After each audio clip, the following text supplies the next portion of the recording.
নমস্কার শ্রোতা বন্ধুরা, অডিও স্টোরি এক্সপ্রেসের আজকের নিবেদন শ্রী যোগেশচন্দ্র বন্দ্যোপাধ্যায়ের লেখা ছাই চাপা সোনা। গল্পের সূত্রধার ও গল্প পাঠে আমি নীলাদ্রি। শুরু হচ্ছে ছাই চাপা সোনা।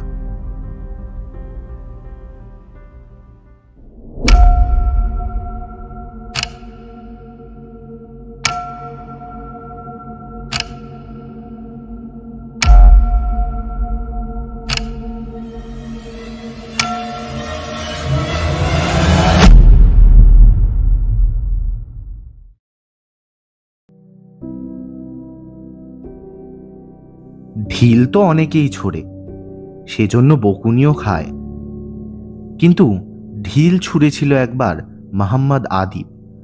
তার ফলে সে হয়ে গেল বিখ্যাত। কেমন করে তা সম্ভব হয়েছিল সে কথাই বলছি। মোহাম্মদ আদিব এক কিশোর ছেলে। মনিবের ছাগল ভেড়া চড়ানো ছিল তার একমাত্র কাজ। দুবেলা দুমুঠো খেতে পেত আর মাইনে পেত গুটি কয়েক টাকা।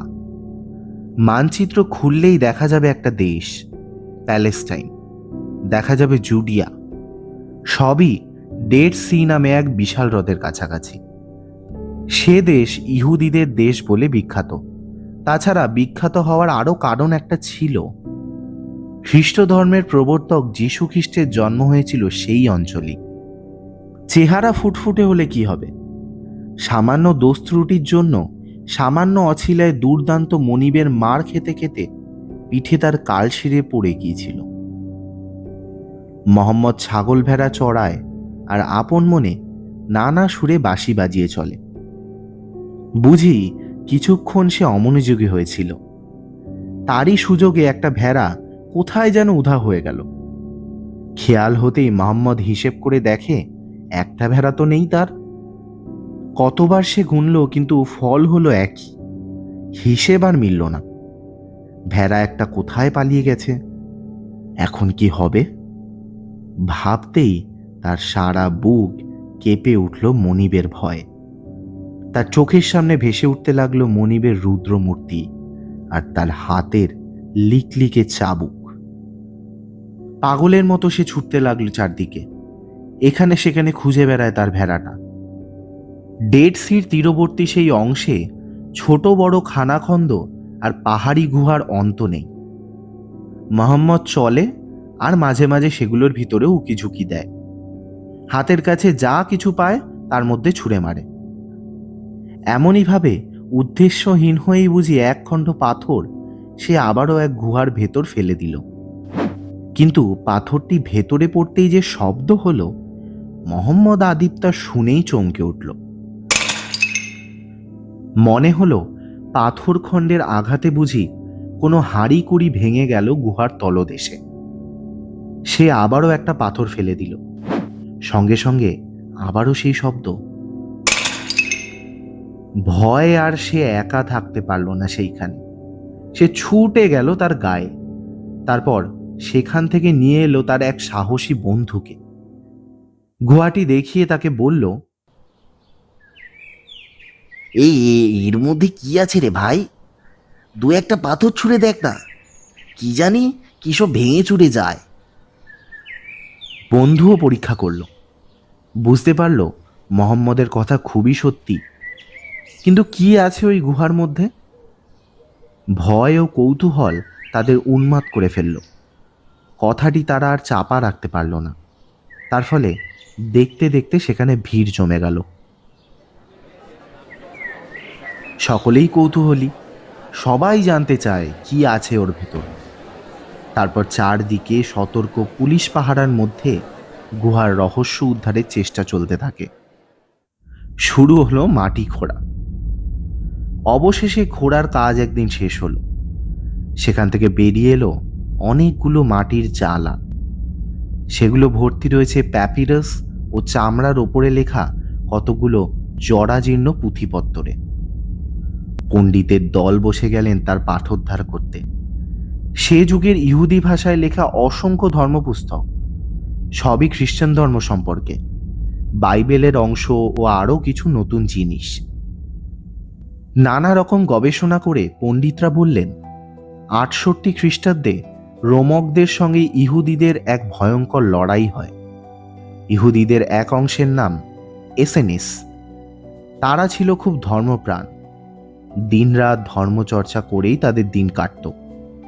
রোমকরা যখন নির্মূলভাবে তাদের ধ্বংস করে যাচ্ছিল, তারা তখন সবচেয়ে বেশি ভয় পেয়ে গেল তাদের বিরাট গ্রন্থাগারের জন্য। বহু যত্নে ও বহু পরিশ্রমের ফলে সেই বিরাট গ্রন্থাগার গড়ে উঠেছিল। সে যদি ধ্বংস হয়ে যায় তাহলে তো সর্বনাশ। কিন্তু কেমন করে তারা সেই অমূল্য সম্পদ রক্ষা করবে? তারা তখন সেগুলো সবই মাটির জ্বালায় পুড়তে লাগলো। তারপর সারা দেশে যেখানে যত গুহা ছিল তাদের মধ্যে সেই জ্বালাগুলি রেখে মুখ বন্ধ করে দিতে শুরু করলো। অমনিভাবে বিশাল এক গ্রন্থাগার প্রায় রাতারাতি মাটির তলায় কোথায় অন্তর্নিহিত হয়ে গেল। অমূল্য জ্ঞানের ভাণ্ডার মা বসুন্ধরা কোথায় লুকিয়ে ফেললেন? এসেনিসরা ভেবেছিল লড়াই শেষ হয়ে গেলে আবার তারা দেশে ফিরে আসবে ও তাদের বিরাট গ্রন্থাগার আবার জগতের সামনে তুলে ধরবে। কিন্তু হায় রে, তাদের সে কল্পনা আর বাস্তবে রূপায়িত হলো না। ফিরে তারা আর এলো না কোনোদিনই। তারা প্রায় সমূলেই ধ্বংস হয়ে গেল। মোহাম্মদ আদিবের পাথরকুচি না জানি কোন এক শুভক্ষণে ওই লুকানো জ্বালাগুলির দু একটিতে আঘাত করেছিল।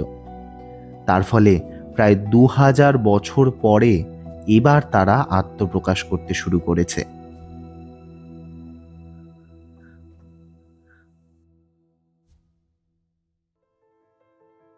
সারা জুডিয়া দেশে ডেড সির তীরবর্তী সমগ্র অঞ্চলে সরকারের তত্ত্বাবধানে আজও খনন কার্য চলে আসছে।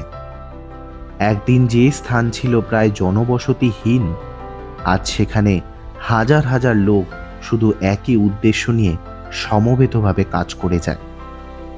মোহাম্মদ আদিবের মতো কিশোর দলও আজ আর শুধু খেলাধুলায় মেতে থাকে না, কারণ সে দেশের ধুলোবালিতেও প্রাচীন এসেনিসদের পুঁথিপত্তরের সন্ধান চলছে। 2000 বছরের পুরনো বইয়ের প্রতি অনুপরমাণুতে ধ্বংসের চিহ্ন বর্তমান। প্যাপিরাস ও চামড়ার কুচোকাছি ওদেশের সর্বত্র ছড়ানো। সেসব সন্ধান করে যায় তারা। তাদের লাভও নিতান্ত কম নয়। তাই এক বিপুল জনস্রোত সহসা সেখানে কর্মঠ হয়ে উঠেছে। মাত্র 1947 সালে মোহাম্মদ আদিব যে রত্নভাণ্ডারের সন্ধান দিয়েছে, আজ তা পৃথিবীর এক বিরাট ঐশ্বর্য। সম্প্রতি সেখানে তামার পুঁথিরও সন্ধান পাওয়া গেছে, কিন্তু আজও তা খুলতে পারা যায়নি, কারণ সেগুলো এত জরাজীর্ণ ও শুকিয়ে এমন দুমড়ে আছে যে খুলতে গেলেই তা ভেঙে যায়। তবে আশা আছে, অক্লান্ত পরিশ্রমী পণ্ডিতদের প্রচেষ্টা কখনো ব্যর্থ হবে না। একদিন তারও পাঠোদ্ধার করা যাবে।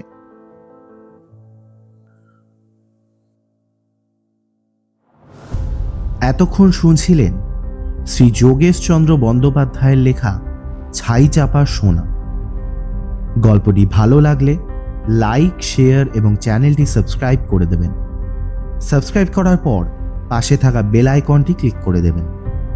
দেখা হচ্ছে পরের গল্পে।